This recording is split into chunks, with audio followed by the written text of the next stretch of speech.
What is going on, you guys? Welcome back to the channel. In today's video, we're going to talk about the week one absolute shit pumping that the Commanders put on the Giants. And boy, where do we get started here? We're going to dive into the highlights. We're going to watch the tape from what was posted on the NFL's YouTube channel. But I got to say, what have the Giants been doing for the last, 6 to 7 months, this entire offseason? All of the hype, all of the changes, the culture changes, and everything that we thought that we were going to see today, we kind of saw the exact opposite. We have a lot to talk about, and I'll talk through it as we start rolling the tape here. So let's dive into things.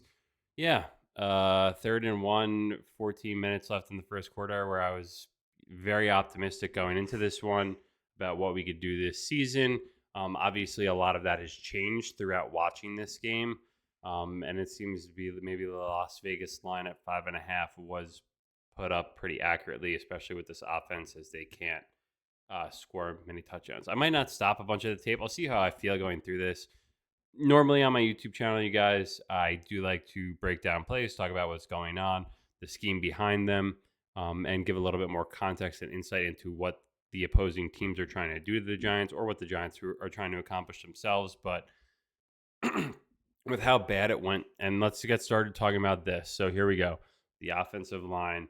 All of the talk, this offensive line, John Runyon Jr. saying, we want to be the tone setters on the offense. We want to be, people aren't talking about us enough, but we really want to come out and set the tone. Here's John Runyon Jr.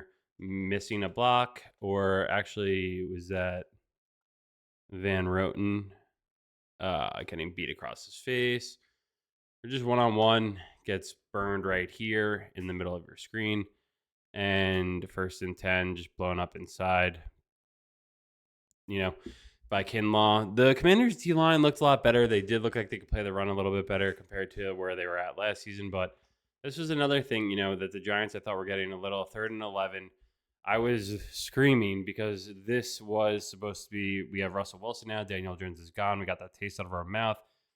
Mike Kafka's calling the plays again. I drank the Kool-Aid, and what do we do on 3rd and 11? We run a bubble screen or just a straight screen to Wan'Dale Robinson with not much, for you get 3-4 yards on this play.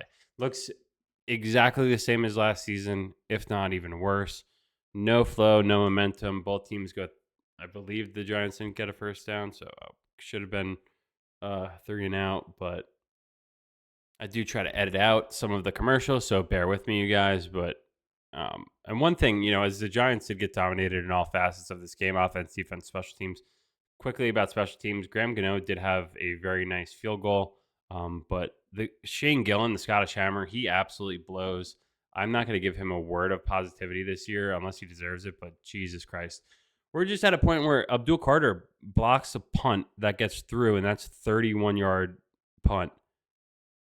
Shane Gillan is punting as best as he can, and he's punting at 35 yards. Or if he has a lot of runway, he just blasts it into the end zone, and then the other team starts at the 20. I just can't stand that guy. So here's also something that was a little bit of a cause and effect here. Obviously, Jaden Daniels has one of his first marquee drives of the season, going all the way down the field, 7 plays, 81 yards, in 47 seconds. That can't be right. But Micah McFadden goes down. Guys, I was so hyped for Micah McFadden this season in terms of what he could do from the inside linebacker position, and it sucks. I don't know if there's been an injury update for what exactly his status is, but once you see the car come out, it's usually not a good omen for things moving forward. Sucks. And then Musau, or I don't even know how to say his name correctly. I think I'm saying it right. But they just go after him, and Zach Ertz makes up for that early drop. That was very on Zach Ertz-like. But this is a good red zone play call. Akarike was almost there, but you got lucky. You had Ertz drop the early one, makes up for it there. And, that's what this team is. The Commanders have tons of vets, and it's a smart move by just attacking someone who just, is still pretty young in their career and just coming onto the field in a red zone, opportunity. They circle neighbors here. Let's just look what the Giants would do here. 3rd and 4. Wan'Dale going in and out, trying to create a little bit of space. See, that's man. They'd identify that quick out route. And again, looks very similar to the offense from last season. Oh, Brian Dable called the plays last year. Oh, Mike Kafka didn't. All these plays look exactly the same. No real ingenuity. Wandell being creative. What did he finish with? Wandell finished this game 6 for 55 with a long of 20 on 8 targets. Again, they use him in a short game and hope he could get downfield. This is where we did see 2 flashes from some of the young studs on our team. Let's get started here, breaking this one down. So we first start off with, let's see this formation. 2 tight end set with Manhurts and Theo. Theo off the line of scrimmage, and Neighbors is coming in motion to that side of the field. Play action. Linebacker is coming as fast as possible. Scatabo, boom, lowers his shoulder. And then on top of that, replants his feet. Hey, maybe Scatabo could play guard or something for us.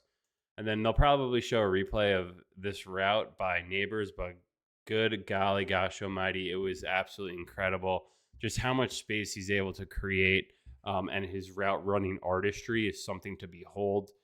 And he obviously cares a lot, but the little diva status stuff of not getting me the ball, maybe he just, I don't know, he's just nutty, but he wants the ball and he wants to win. And watching this, people being like, oh man, it would be so crazy. Russell Wilson fumbles it. It's bad omen. But it's like, if you watch the replay, they showed it. Like, it was a perfect tackle by the safety on Russell Wilson. And Russell Wilson had it covered up and he got it back. So whatever.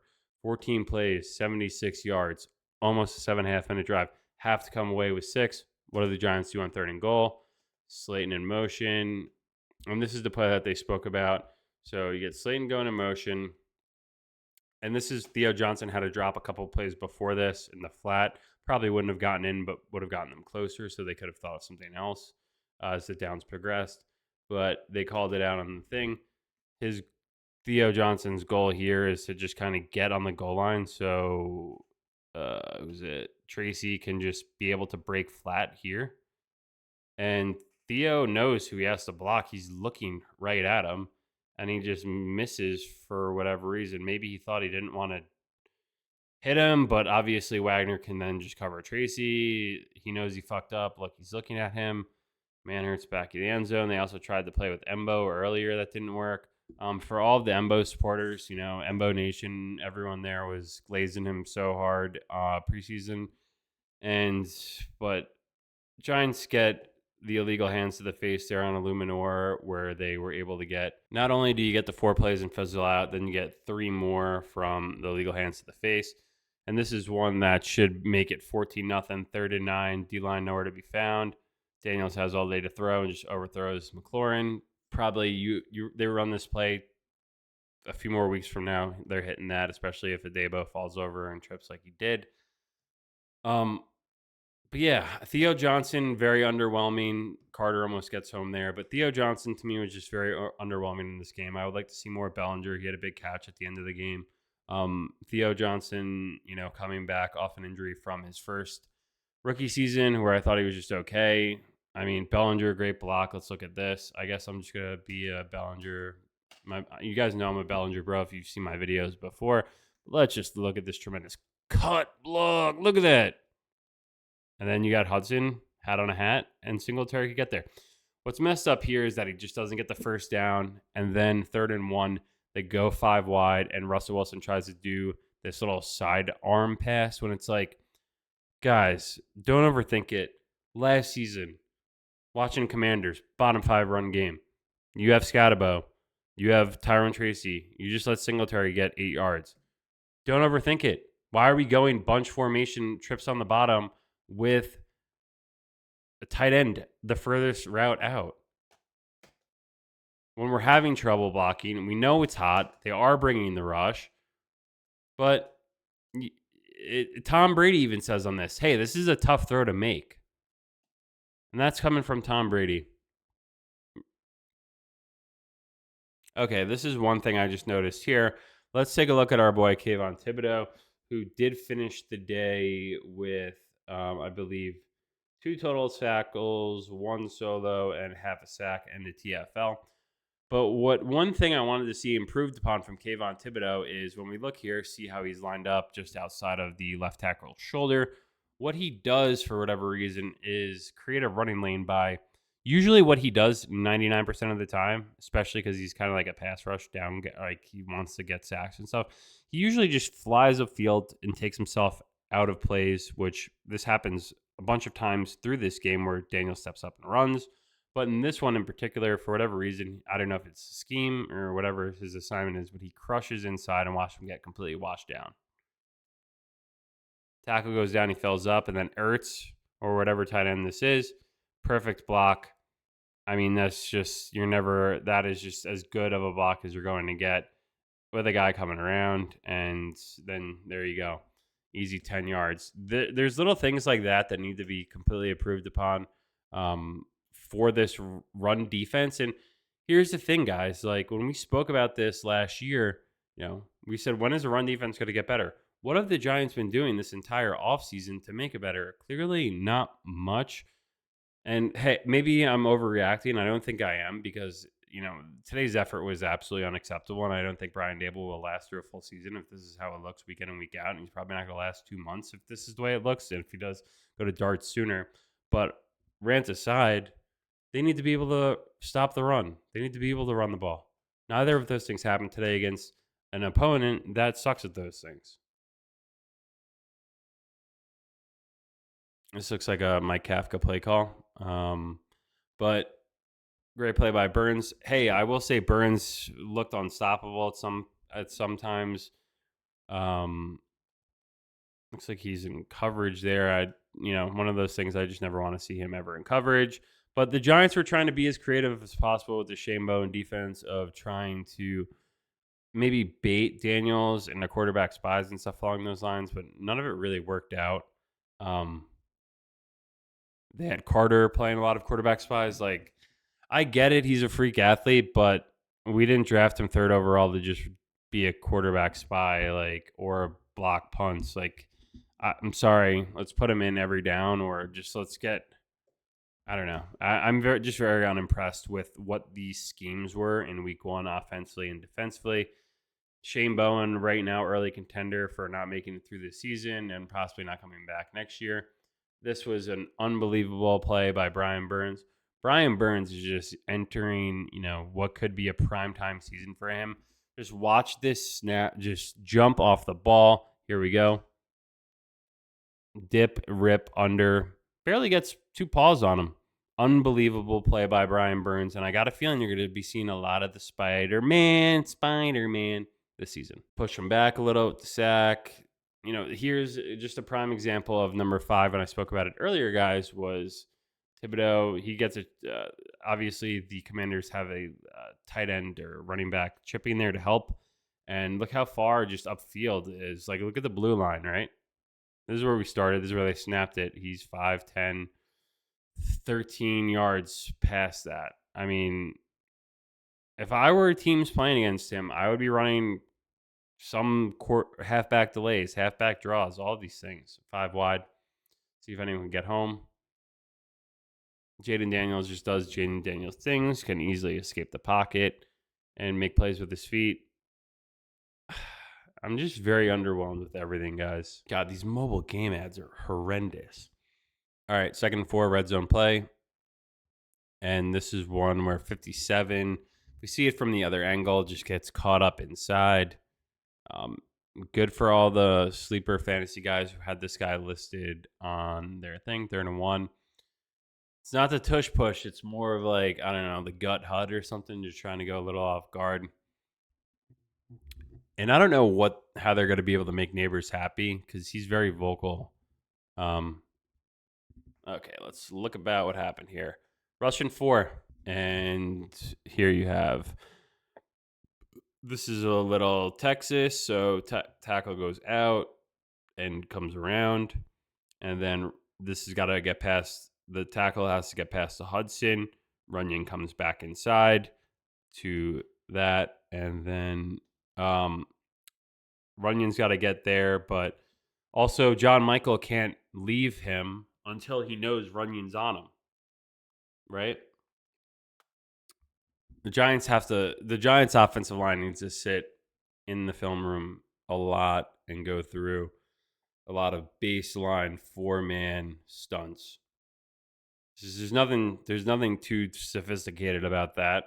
It's a basic stunt that they're going to see that every team has in their defensive packages for 4-man fronts. And this just looks like there's, credit is where credit's due. Bowen calls a good defense. There's really not much here downfield. There's someone right behind Ertz. He's got a little bit of wiggle room in the flat, a little bit of wiggle room down there in the flat, but you could see Daniels doesn't like where he's supposed to look. And Thibodeau's made his guy miss. Carter's made his guy miss. Quincy Nunez Roches made his man miss getting through all of it. So I don't know what's up with Dexter. I feel like I didn't watch him play enough. He's smart enough. Dexter's smart enough for this. I love Dexter Lawrence. I think he has a high football IQ, but Dexter, when you're getting through this easy, screen's coming. Guys aren't going to just leave you like that. Come on, big fella. They're just not going to let Dexter Lawrence walk into the freaking backfield. What are we talking about? All day to throw. Deebo Samuel starts making plays. They get him cooking. And then here you go. Kind of a total mushhead brain fart play. One, from a coaching perspective, right? You should just get on the ball. And what the Commanders should be doing here is obviously just going on the ball and spiking it, kick the field goal, 4th and 1, go into the locker room up 17-3. Instead of what they do, they try to run a play, snap it, and Daniels just takes a intentional grounding penalty.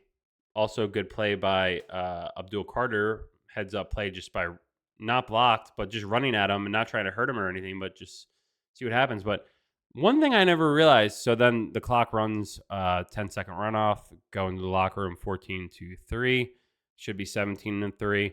But one thing I don't understand is why quarterbacks don't just throw it, or you tell your guy, like, if nothing's open, just throw it at the freaking goalpost as hard as you can. Like, no one's going to be able to grab it, one, but just the probability of someone being around where it says it takes all of us, like, in that vicinity, is enough to not have that penalty happen. So kind of a huge brain fart there by Jaden Daniels, who, besides that, played a pretty clean game, as a clean game could get.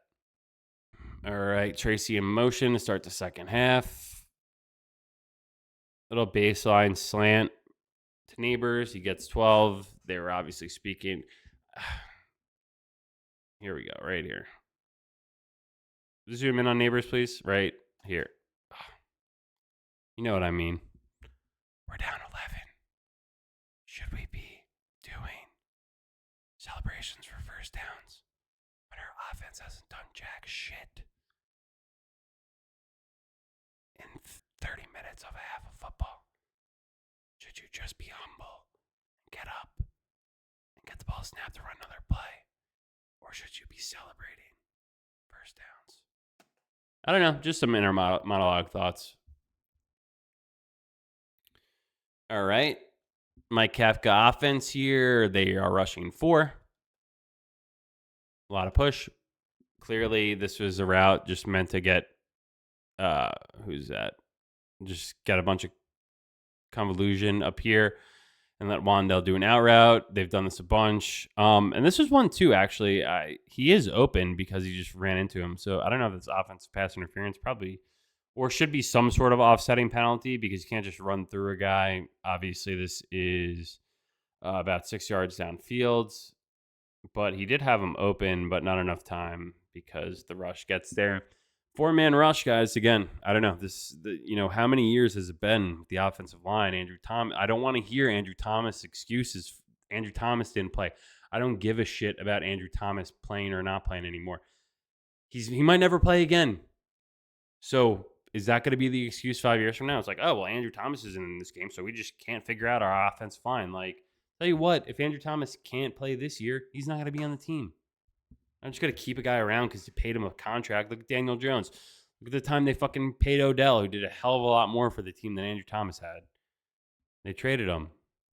Obviously, they're not going to get picks. And that was one that was definitely not a completion.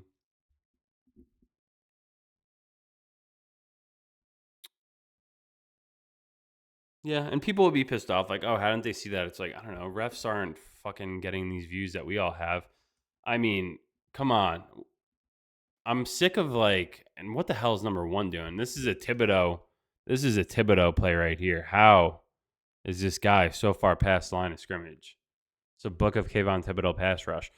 And then 3rd and 10, still same shit as last year. 3rd and 10, we're now this is 5 yards behind the line of scrimmage, and you just drop it. And there was two guys about to fuck him up anyway. So what's the point of that play call? I guess it's because there's no confidence with the offensive line, and you had to have a delay blocking scheme for Theo Johnson to help assist because Hudson has been not good.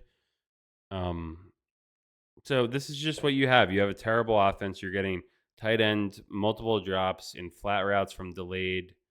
See, that's a better pass rush from Thibodeau. Let's watch this. So this is what I would like to see more out of Thibodeau, to say something positive quickly, is trying to run on a slanted line. A lot of Thibodeau, what I said before, is going like this.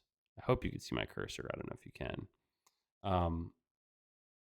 But he's pushing him back. And now Daniels is throwing off of his back foot. Still delivers a pretty good throw, which I think that they ruled it a drop and they didn't overturn it, but I don't know. You guys know I respect Terry McLaurin in this household. Man, guys, I am just so freaking bummed about this. 3rd and 12. Here we go. Another third and 12 coming out quickly. Offensive line can't help. 4-man rush. Tyrone Tracy blocking. Quick little slant up the middle. And barely get the first down. Might have been short here. I can't remember. I think they actually marked it short. Yeah, 4th and 1. Russell gets it. Yeah, man, getting your ass kicked by a divisional opponent that's on the up and up, and we haven't gone anywhere. I mean, hell of a catch coming up right here, but even better throw. Probably should have made an adjustment. Let's just look and see what they're doing pre-snap here. What's the pre-snap read? So 1, 2, 3, 4, 5, 6, 7. So you got 7 guys up in the box. Wandell recognizes that and stops just because he knows that guy is coming. He's probably, if you're running, he's probably yelling hot, hot, hot. And they have a slot fade here to Neighbors. Russell knows he's going to get messed up, stands in the pocket. I mean, nothing for nothing. This is a great ball. For not having the best day and for getting his ass kicked, Russell Wilson's a tough SOB. And to take that shot and throw this ball, obviously, you're kind of just chucking it up there, hoping the cornerback's not turned around and Neighbors can come back and make a hell of a grab. But I mean, this is just, I don't know. The game plan is just so messed up, and it's got to be like figured out or changed or something. 3rd and 13. Here you go. Let's look at this one. 3rd and 13. 1, 2, 3, 4, 5, 5.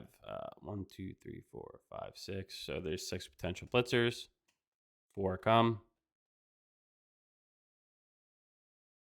And then just trying to get it to Tracy, who would have gotten absolutely pummeled by Bobby Wagner. I don't know. This is really bad football, guys. This is not going to get it done. And I don't think Andrew Thomas coming back at whatever percentage of health he is fixes any of this.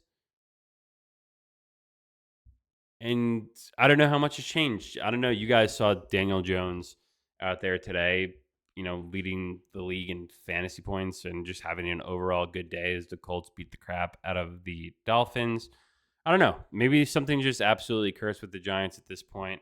Kayvon Thibodeau, another amazing job of just taking himself out of this play. Where is he going? Where is he going?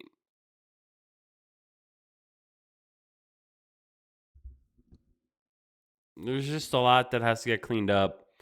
I don't know.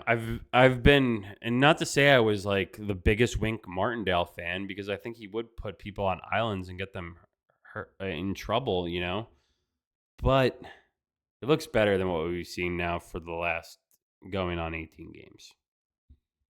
But, they're still in this game, right? 14-6, touchdown, 2-point conversion away. 1st and 10, chucking it up to Neighbors, who's completely covered. They just got to figure out a way to give this guy a little bit of time. And the scheme and play calls, it's just other teams make it look so easy. Rushing 5. I honestly, in real time, when they started doing this, I was like, there's no way he even caught that. So here's also something that's messed up. Instead of not going for it, they punt it. And Gillan puts it in the end zone. So it's not like it's a net 30-yard punt. You're not pinning them deep or anything, right? Jamie Gillan just fucking sucks, and I don't want to hear otherwise. If I have to lead the Jamie Gillan Haters Association, put that stamp on it, I'll do it. I don't care. I'm just so sick of him. He's just he's a problem and where a team has a lot of problems, but he's not part of the solution in any way, shape, or form. And you guys watch the same thing as me. Like, this guy never does anything good punting, but it's like ruins games subtly, like throughout. What is 57 doing here? Okay, we just drafted a guy 3rd overall. Can we get him in the game, please? Like, what? Roche's on his knees. Yeah, 51's at the top. But, I guess Burns got dinged up a little bit, but come on, guys. The secondary also wasn't as bad as I thought they were going to be, honestly. Debo was getting picked on a little bit, but we saw that all preseason, even in practice. That's just a fucking 30-whatever-year-old, something-year-old Austin Eckler who wants it more than you guys. And now the Commanders get a kill shot in with their new little weapon, Debo Samuel. Bread and butter play. I bet they took that right from Mike Shanahan's playbook. Said this is a play that works well for him. Let's just throw it in there and make him happy. But yeah, guys, it doesn't look good. You're playing the Cowboys on the road in Jerry's World coming up without Micah Parsons. I mean, what do we do? What are we going to look like? 4th and 2. See the play call. Pretty normal shotgun set. Tyrone Tracy misses his block, as you could see him standing back, giving a lookout block. Luminor is also going to get him hit. Russell Wilson just forced to chuck it up. Interception. We got the illegal hands in the face, actually, because I believe that was on Luminor or something, or whoever was against Luminor. But yeah, you're going on the road to Jerry's World, guys. Dak's gonna. I don't know. I don't know what to make. We gotta beat the Cowboys. Oh, Bobby Wagner got there late. That's what it was. Bellinger. The Bellinger Nation. Bellinger Bros. Stand up. Better than what I've seen Theo Johnson do. Tell me I'm wrong. I don't think you can. And 3rd and goal. Just trying to make Neighbors happy. Just chucking it up to him. They're starting to remind me a little bit of when Julio Jones was on the Falcons, and they would just chuck. Matt Ryan almost won an MVP this season. They would just chuck up balls to Julio over and over and over. This is a similar approach for Neighbors, but it's more of like, we don't care if it works out for the betterment of the team. We just want to keep you happy. How is double coverage back pylon like a good play call? What happened to the 4? Greg Dulcich had 3 touchdowns in the red zone. Why didn't we use any of those plays? Little mesh. And just launch it out of the back of the end zone, effectively ending the game. Guys, the Giants have a lot to look at on film, a lot to break down. Even at the end of the game, the run defense, absolutely porous. I don't know if we just gave up. Because honestly, the last 2 years, giving up is in the culture. It's in this team's blood. And I don't know how this coaching staff's going to figure that out, because there's just something wrong with the identity and the culture. Because look at it. Daniel Jones leaves. Tremendous amount of success today. What about the Giants? They don't even score a touchdown on offense. Yeah, you might be seeing number 6 play a lot sooner than you think, because if the Giants go down to the Cowboys, and then they got the Chiefs on Sunday Night Football, and they get embarrassed at home in front of their fans, the Boo Birds will be out, and I will be one of them.